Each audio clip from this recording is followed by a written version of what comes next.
This video is brought to you by True Tales of Buried Treasure, the largest collection of old treasure magazines in the West. On our website, you can search for individual treasure stories by region, or buy our original magazines themselves. To pay us a visit, please click on the link in the description. Enjoy. Venturing into the heart of Nevada for a gamble unlike any other doesn't require a single ante. The stakes at play exceed a staggering $1.5 million, composed of gold coins, nuggets, and silver, some of which have appreciated substantially over time, rendering the estimate conservative. This treasure hunt doesn't unfold amidst the glitz of the Las Vegas Strip, but takes you to the rugged beauty of Red Rock Canyon, a short jaunt away. In this remote landscape, nestled in the annals of April 1858, lies a tale steeped in both historical archives and legend. It recounts a band of renegade Paiute Indians who, having ambushed and vanquished a Mormon wagon train en route to San Bernardino, California, concealed an astonishing treasure. Following the plunder's burial, Chief Swift Hawk, their leader, conducted a solemn ghost dance, sanctifying the treasure to the tribe and invoking a potent curse upon any who dared disturb its resting place. Swift Hawk etched directions to the cache into a petroglyph, confident in the curse's protective veil and the Paiute's reluctance to aid outsiders. To this day, the enigmatic petroglyph remains impervious to nature's erosive forces and the relentless pursuit of treasure hunters. Yet the key to unlocking its secrets may lie in deciphering its cryptic message. Delving into the origins of the $1.5 million buried in Red Rock Canyon necessitates a journey back over a century to the turbulent era of the Mormon War. Amidst the strife, Brigham Young's clandestine militia, the Danites, clashed with Gentiles traversing Mormon territory in Utah. The pinnacle of this conflict came on the fateful morning of September 7, 1857, with the Mountain Meadows Massacre, a harrowing event that sparked national outrage and drew the ire of President Buchanan towards the Mormons. Though historical consensus implicates John D. Lee, a Latter-day Saint and government Indian agent, in orchestrating the massacre, direct evidence remains elusive. Lee's execution in 1877, however, brought forth a confession revealing the extent of his involvement alongside the Danites and indigenous allies. While Brigham Young's culpability remains a subject of debate, his tacit approval of the massacre is unmistakable, evidenced by his subsequent rewards to Lee. In a chilling revelation, Brigham Young absolved the atrocity as a divine decree, urging secrecy among the faithful and shifting blame onto the indigenous population. Despite Young's efforts, President Buchanan remained unconvinced, already privy to reports implicating the Mormons in the massacre.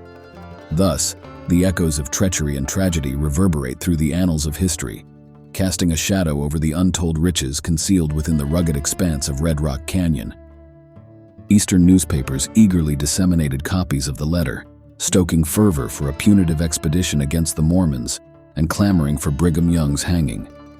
In early March 1858, Young received clandestine intelligence from his confidant, Colonel Thomas L. Kane, revealing that a formidable U.S. cavalry force under Brigadier General Albert Sidney Johnston was poised to invade Salt Lake City.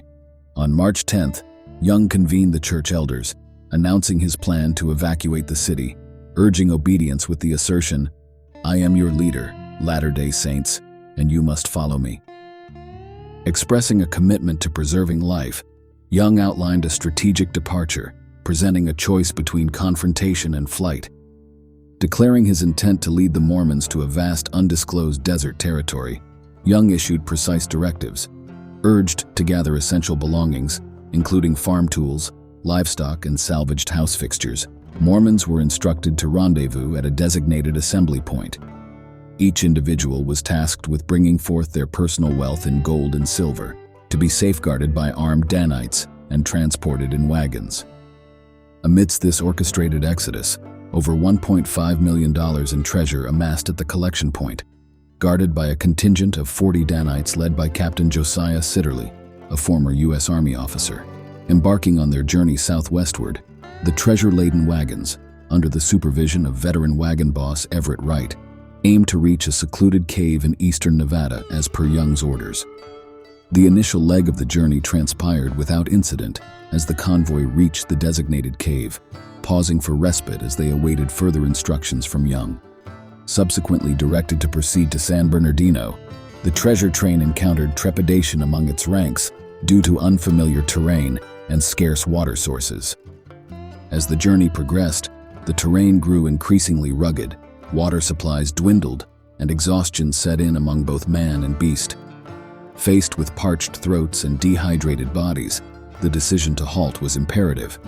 Riddle, recognizing the perilous predicament, opted to lead a party in search of water, leaving a small contingent behind to guard the wagons.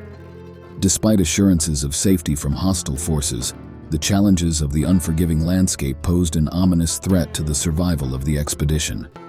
With dwindling provisions and the uncertain promise of relief, the fate of the treasure train hung precariously in the balance. The initial optimism proved to be unfounded. The horses, exhausted beyond measure, struggled to proceed, and the anticipated spring yielded only a meager trickle, a heartbreaking disappointment. 4 long days passed before Riddle returned to the encampment, greeted by a scene of horror. Buzzards feasted on the mutilated corpses of Wright, his teamsters, and the Danite sentinels. Swift Hawk, leading a large war party of renegade Paiutes, had launched a surprise attack, leaving evidence of a fierce struggle strewn about. Despite valiant efforts, the Mormons were overwhelmed. Surveying the grim aftermath, Riddle resolved to exact swift retribution. His heart weighed heavy not only with the loss of life, but also with dread at facing the wrath of Brigham Young for the failure to safeguard the entrusted treasure. With no time for proper burial rites, he urged the weary Danites to press on, pursuing the Paiutes southward towards Muddy Peak. As the pursuit unfolded, signs of Paiute desperation emerged. Stricken mules littered the trail burdened with stolen treasure, hinting at the assailants' plight. Riddle's confidence swelled as his foresight seemed validated, anticipating a decisive confrontation on the morrow. Yet, the night brought a fiery reckoning. The distant glow of flames heralded the destruction of their wagons, a cruel blow delivered by the retreating Paiutes. Arriving at the scene of devastation, the Danites found naught but charred remnants and the sickening stench of death. Desecrated bodies bore witness to the savagery of the conflict. Undeterred, the Danites pressed on, following the Paiutes' trail into the forbidding Red Rock Canyon. Aware of the impending danger, Riddle navigated the treacherous terrain with caution, recognizing the Paiutes' advantage in their familiar surroundings. Despite his vigilance, the Paiutes sprung a deadly ambush, triggering a catastrophic cascade of boulders and a hail of arrows and bullets. In the chaos, Riddle's valiant stand was cut short, his life extinguished by enemy fire. The Danites fought bravely, but the Paiutes' relentless assault claimed all but 3 survivors. Amidst the carnage, David Mullen, Thomas Brabant, and Elihu Hausner made desperate bids for escape, their bodies eventually discovered, marking the tragic conclusion of the ill-fated pursuit. 4 days elapsed before the carnage was stumbled upon by Transito Fernandez, a sheep rancher scouring the area for predatory mountain lions. Amidst his hunt, Fernandez encountered the grisly aftermath, where scalped bodies lay bloated and lifeless. Crossing himself in solemn reverence, Fernandez, cognizant of the futility of aiding the deceased, prioritized the immediate threat posed by the marauding mountain lion terrorizing his ranch. Continuing his trek, Fernandez stumbled upon the tomahawked remains of Brabant and Hausner, further evidence of the harrowing events that unfolded.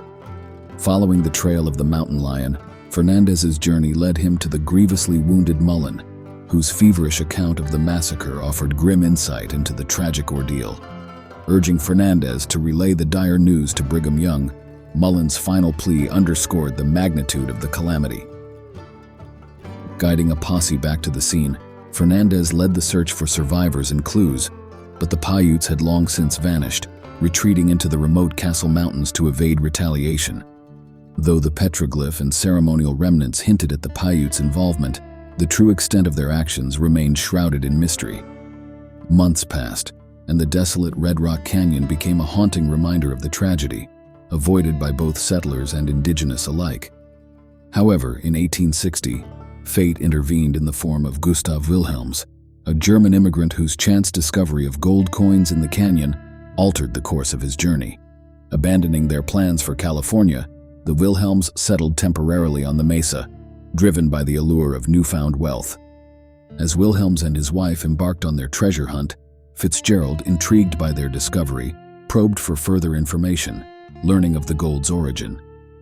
Despite Wilhelm's assurance of the canyon's depletion, Fitzgerald's curiosity remained unabated. Tragedy struck once more as the Wilhelms perished in the unforgiving expanse of the Mojave Desert, their quest for riches ending in despair. Meanwhile, Fitzgerald and Stevens, undeterred by the perils, ventured into Red Rock Canyon, driven by the promise of untold riches. Yet their pursuit ended in tragedy, as Stevens fell victim to a fatal snakebite, succumbing to the venom despite desperate attempts to save him.